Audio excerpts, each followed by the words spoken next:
I am not ashamed to admit that I have fallen in love with absinthe, but there's a problem. Now I've developed a taste for it, I want more. I want more powerful flavour. I want more intense effects from the absinthe.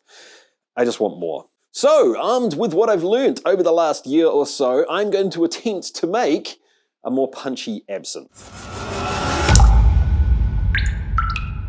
How's it going, chasers? I hope you're having a kick-ass week. I'm Jesse, this is Still It, and with the help of Alan Bishop, I have made 2 historic absinthes recently. I loved both, but for different reasons, and they have made me fall in love with this category, this mythical drink of absinthe. Today's mission is to take everything I love from both absinthes, smush them together, and add some more punch, both in terms of flavour and in terms of the effect. I have all the botanicals weighed out and ready to go. Let's get stuck into making this absinthe. I've got the pot still ready to roll. And the first thing I've changed up from both of the previous recipes, the first way I'm adding some punch to this bad boy is to doctor or adjust, create a custom spirit, a base spirit to distill this with. So there's 1 litre of this stuff going into the pot. Here's a 2nd litre. I've learned absinthe gets drunk pretty quick around here, so I'm making a double batch. This is the recipe that Alan Bishop gave me, more or less. So it's a sugar wash with raisins to kind of imitate a brandy. But we've added peat, a decent amount of New Zealand peat to punch things up. I want to grunge it up just a little bit, add some smoky deliciousness to it. And I have to say, this stuff is absolutely delicious. Right now, there may be a problem with that. We'll see at the end of the video. If you're interested in making this spirit, I've got a whole video just on this spirit down below. You can check that out. Let's get on to botanicals. Wormwood, the thing that makes absinthe absinthe. It contains alpha-thujone, which is the active ingredient in the Lucid intoxication phenomenon, experience, we'll call it, that I discovered in the last video. So I loved the intense wormwood contribution to absinthe from the 1700s style absinthe. So we're going to keep the wormwood high. It's roughly double the amount of wormwood that was in the 1800s absinthe. Next up, 120 grams of aniseed. Use the whole stuff, guys, not the ground stuff. I've given a quick bruising in the pestle and mortar to make sure the flavor gets out of here. Let's get that into the pot.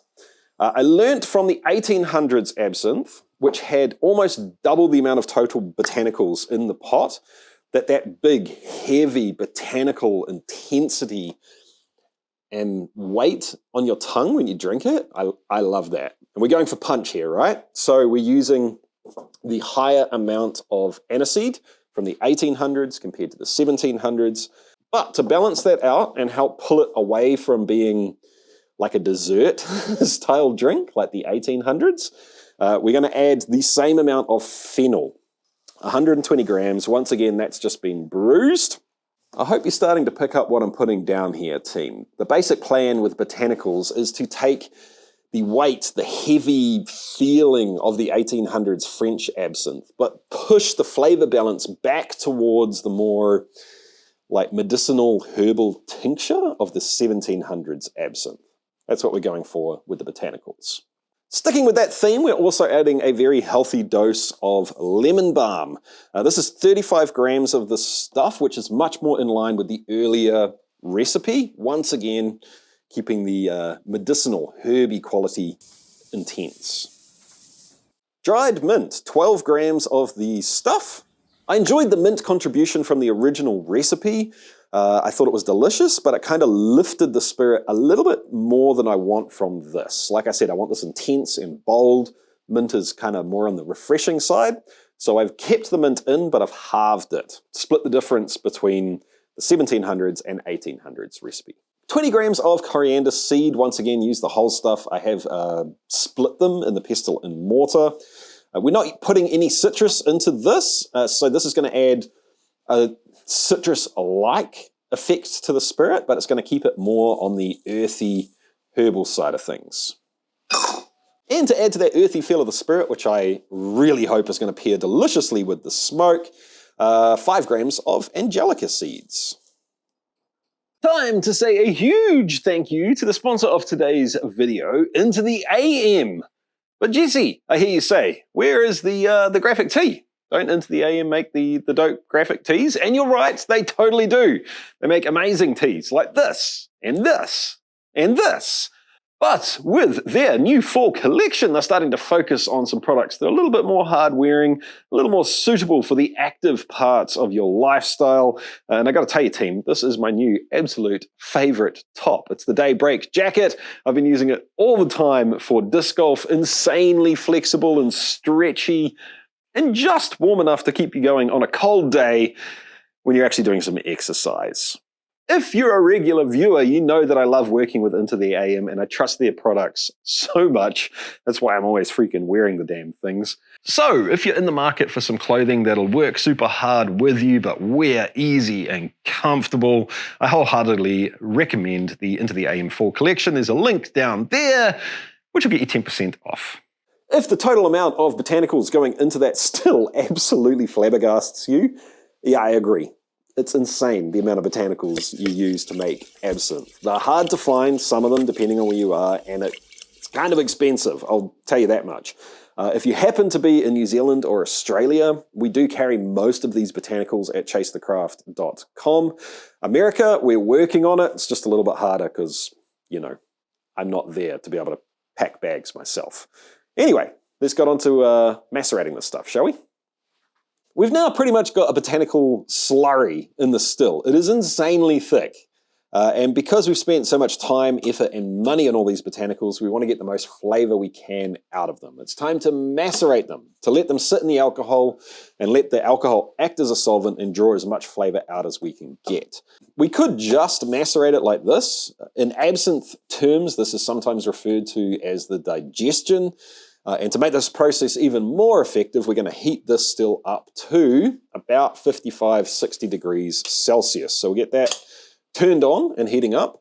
Do not walk away when you're doing this. You do not want to boil this liquid and lose a good portion of your juicy goodness. Also, if you do not have a still like this that is really well insulated, be careful of burning and scorching on the bottom of the pot.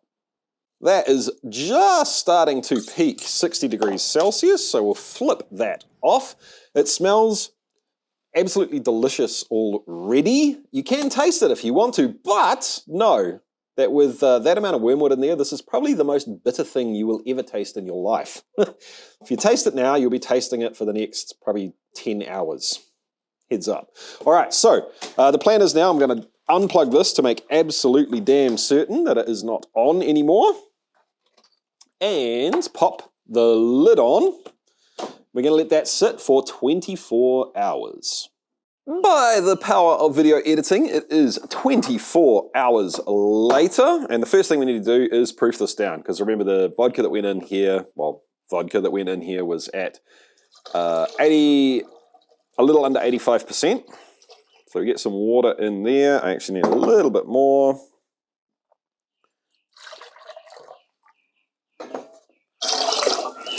Now we can plug this bad boy in, start it heating up. Dang, dude, that smells pretty awesome and it looks crazy. In the spirit of making this super punchy, flavorful, over the top absinthe, there's one more thing we need to add in here, and that is the leftovers from the last absinthe run I did. Often distillers would call this the tails, I believe. I'm sorry, Alan, if I'm getting this wrong. I believe this is called the blanquette in terms of absinthe, and essentially it's jam-packed full of flavor, but it wasn't good enough to be in the last run, if that makes sense. So we can add that in as well. Unfortunately, we have hit a slight issue. I may have found the limit of what this little pot still can handle. It's not scorching, but it's kind of popping. And I think what's happening is the amount of botanicals is kind of insulating the liquid from the element. So the small amount of liquid that does touch the very bottom of the still is kind of getting overheated, evaporating, building up pressure, and then releasing. That in and of itself I'm not too stressed about. It's not ideal, but it's not the end of the world. It's not scorching. The problem is, it seems that in some of the little pressure releases, some of the botanicals themselves are actually making it up into the column of the pot still, all the way through and out into the collection jar. If I didn't have wormwood in there, I wouldn't be so stressed. But one little piece of wormwood is making the whole batch insanely bitter. So what I'm going to do is push some copper scrubbies into this hole to try and protect that. I'm going to split the batch and distill this twice. If that doesn't work, I don't know. I guess we'll strain the botanicals or double distill it, maybe? I don't know. We'll see. All right, batch is split. And the little column is, let's call it filtered, I guess. Let's get this lid back on. I'm going to go wash this container out. Man, it amazes me how bitter wormwood is. Like a small amount of wormwood. Crazy bitter. Let me wash this out.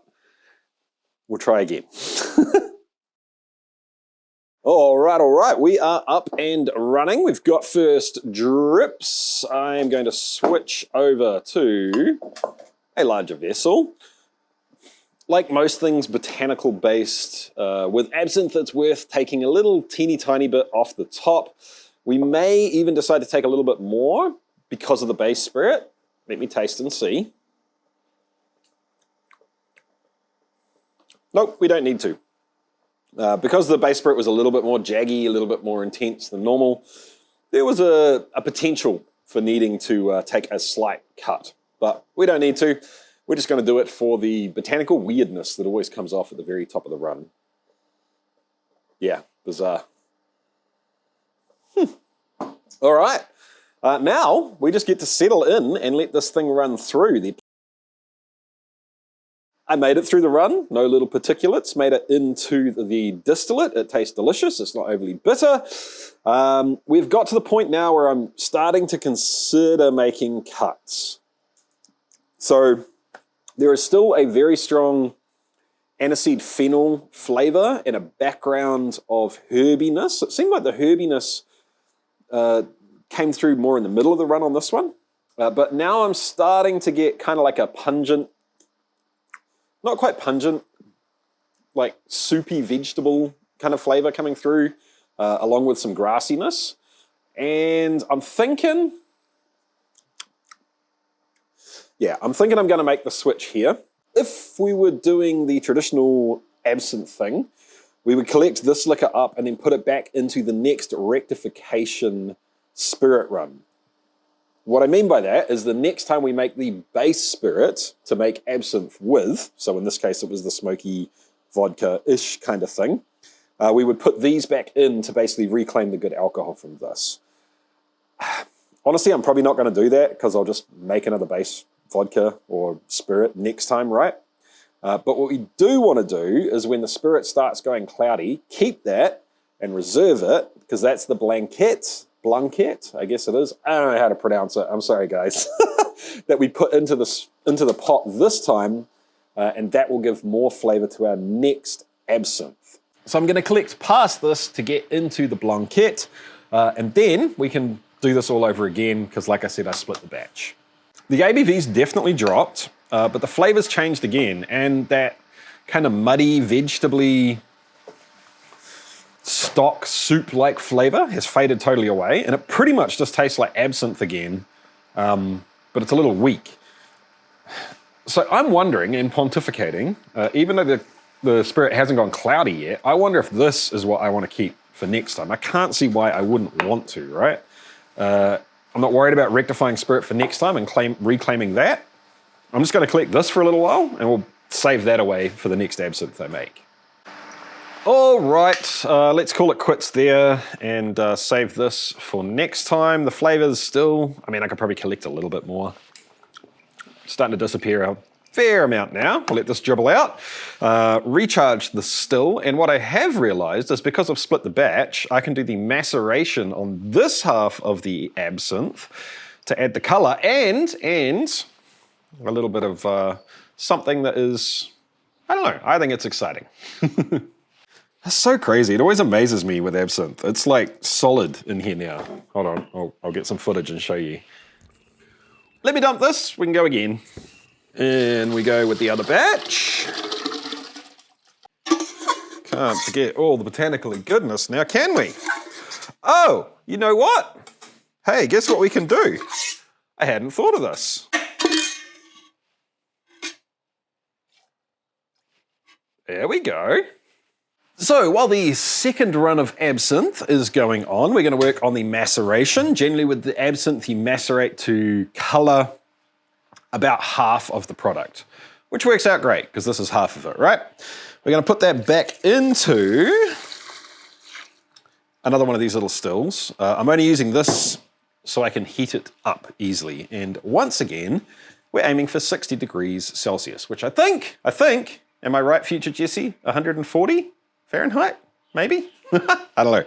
Let me get this warmed up and we can talk about what's going in there. All right, that is sitting just under 60 degrees Celsius. A little bit of carryover heat will likely get us there. Let's talk about what we're going to put in here to color it and add some extra flavor. First up, 1.5 grams of lemon balm, 4 grams of petite wormwood. It's kind of hard to get. I'm substituting in mugwort, and if you can't get the same, I suggest you do likewise. Next up, 2 grams of hyssop, and this is green. It's delicious, and it's my secret weapon in terms of adding a little bit more of an interesting effect to drinking absinthe. But I've done some testing. Here's one of them sitting here, and it turns out this does better with a little bit less than an hour's worth of maceration. So I'm gonna let this go for about 20 minutes, and then we'll add this in and talk about what it is. So, in the last absinthe video, the Belle Epoque, the 1800s French absinthe, we looked at the idea of absinthe making you trip balls. I made an absinthe with a solid amount of wormwood in it, I drank a decent amount of it, and sorry folks, I didn't trip. But what was interesting, and what I do wholeheartedly believe is real, is the idea of lucid intoxication. It is a strange sensation to describe. You feel completely and utterly ripped, but you're able to act and think like you're not. So your conscious is altered, but you're not so much impaired by the alcohol. It's a strange thing, and I can, after experiencing it, I can totally understand why artists have a thing for absinthe. So that got me thinking, what would make that sensation more intense? First of all, more wormwood, more alpha-thujone, which is the active ingredient for it, supposedly. So we've almost doubled the amount of wormwood in this one compared to the last absinthe I made.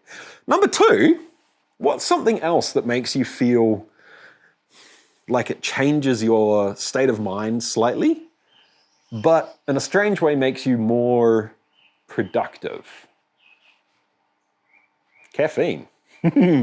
This is yerba mate, and it's essentially a green tea, but it has a decent amount of caffeine in it. Depending on how you brew it, it can have more caffeine than coffee. And people that drink yerba mate will say that it is a slightly different kind of caffeine buzz. You don't get jittery, you don't have the highs, you don't have the lows, you feel more focused and less buzzy. That sounds exactly like the sort of thing that would layer nicely on top of the lucid intoxication. So let's add this into the pot. For those keeping track at home, this is 8 grams of yerba mate. But Jesse, I hear you say, you only put 8 grams of yerba mate in there, and that's gonna make like 1.5 bottles of booze. There's basically no caffeine there at all. I hear you, and that's why we have 140 grams of yerba mate, to which I am going to add, I'm somewhat eyeballing this, but I'm trying to keep the volume low because we're going to use this to proof the absinthe. Let's start with 300 mils of water, hot water at, this is right around 80 degrees Celsius. Let's add another 150 mils.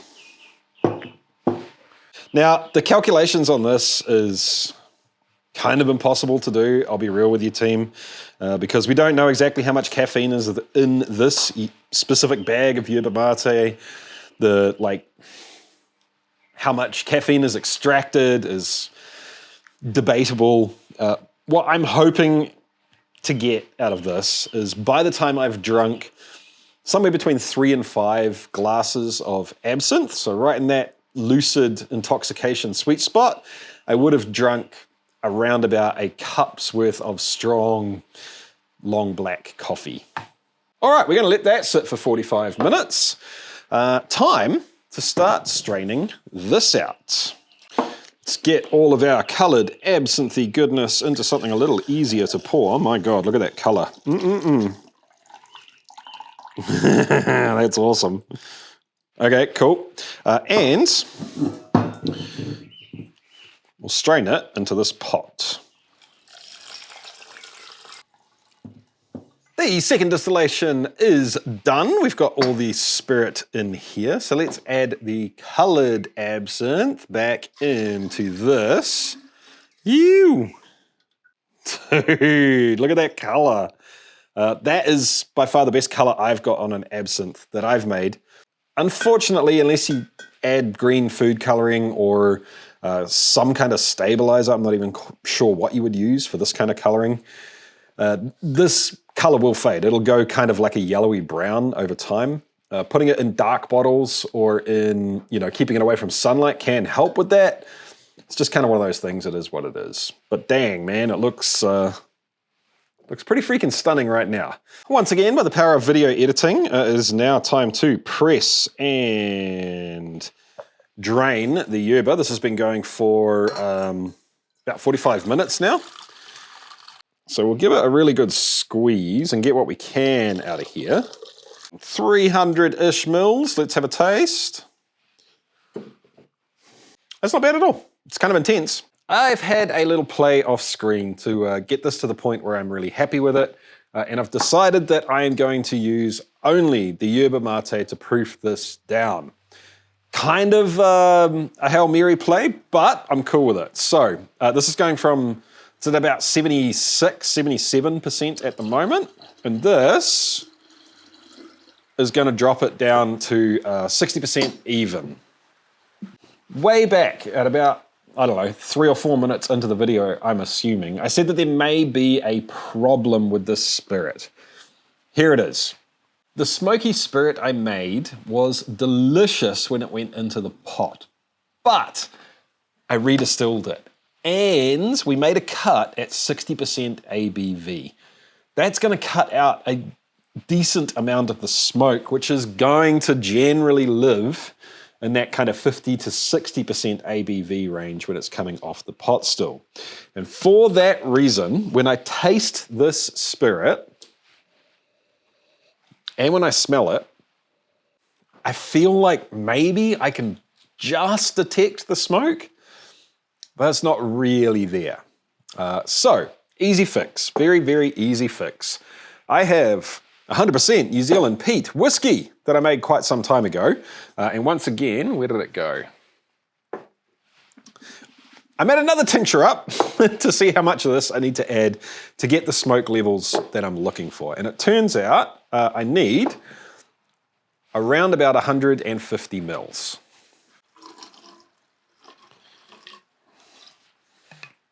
There we go. Bottoms up. Time to say a huge, huge thank you to the Patreons. Thank you, Patreons, for being the people that support us day in, month out. We totally freaking appreciate it. Couldn't do this job without you, so I very, very much appreciate it. I know, I need to get onto a Q&A for you too, so I'll be doing that very shortly. So you may have noticed that when I put the yerba mate in, a lot of the powdery particulate made it through and didn't filter out properly. I left that for 24 hours to kind of coagulate, drop out or rise a little bit, and then put it through a cotton bag filter, which I found to be excellent for this sort of thing, and bottled it up. Unfortunately, I didn't take my own advice, and I left it sitting here on the bench with the sun streaming through the skylight window thingies. And it's gone very, very brown. But let's taste it. Unfortunately, I've lost the color. Hopefully the flavor is still delicious. So let's pour ourselves a little sample. And we can start proofing this down. I'll use ice water to help dilute a little bit. A lot of people responding in, oh, this is a dirty syringe. We don't want to use that. And just drip this in slowly. I had a lot of people in the last couple of videos saying, what about the sugar cube? Now, I mean, I'm not going to tell you how to drink your drink. Go right ahead and use sugar if you want. But personally, I really don't think it needs it, man. Like, I'm not a big sweet person when it comes to especially drinks like this. In fact, I've done a whole lot of work to kind of push this away from being a desserty drink. I don't want the sugar, I don't need it. For those of you saying, what about the other substances that were dripped onto the sugar? Yeah, I mean, sure. Obviously, instead of yerba mate, I could have used all sorts of different things at that stage. Unfortunately, all of those things are illegal in New Zealand, so not happening. I've discovered I like my absinthe right around the sort of 30-ish% mark, maybe a little bit lower, but I think we're getting pretty close to that now. Alan also gave me the tip where he said he likes to loosh it down to where the bottom of the glass is totally looshed, but just sitting on top, you can see a clear little band of spirit still sitting there. So visually, we've got an amazing loosh. I'm really happy with that. Unfortunately, it's kind of an orangey yellow, not a green. It is what it is. Let's call it a feature, not a bug, shall we? Boom. Yes. Okay, so this is very close to the nose I was hoping for. Wormwood and anise up front. I was hoping for the smoke to kind of push into the nose just a little bit. I mean, I could doctor it up with some more of the whiskey, but I don't think it needs it. As long as it shows up on the palate.